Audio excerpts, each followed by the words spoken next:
little something for you guys. I guess I'll get it started real quick for you guys. I was requested to do a piece called Pro-Life for you.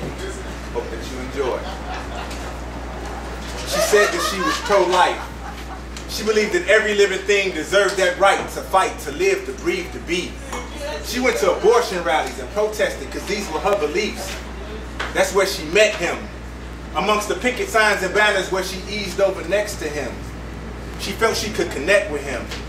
He spoke strongly as the police were contemplating arresting him. And as the officers pursued, she grabbed him by his hand. She became Bonnie to his Clyde as together away they ran to a cafe on the east side of town. Secluded from the world as in the corner booth they sat down. And she could tell from their conversation that he was someone special, and her heart started to race. You could tell by the look in her eyes, she was hanging on his every word and was completely mesmerized. And he was feeling her too. They both looked forward to getting away and getting up out of that booth, so they hopped a cab to her south side apartment, holding each other close just like there was no tomorrow. And the passion was great as they laid together, and she felt like heaven as long as forever they stayed together.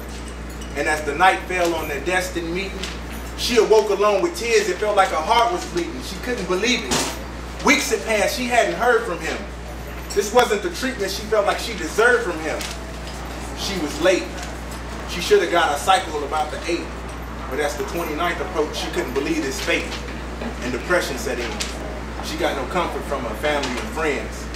And as she contemplated the very thing she protested in front of clinics where she congregated, she had made her choice. And as she made her appointment, you could hear the shakiness in her voice. And as she walked past the picket signs, this is the first time she stood on the other side of that line. And then she saw him. His words paused as her eyes connected them. His jaw dropped as she turned her back and walked into the clinic. He didn't know how to react. In fact, he couldn't believe what he was seeing. He never thought his actions would impact her believing. And as the tears rolled from her eyes, she cried. She was dying inside. It's like her life was a lie. She had to hide because just being there was hurting her pride. Because at one time, she said that she was pro-life. Thank you.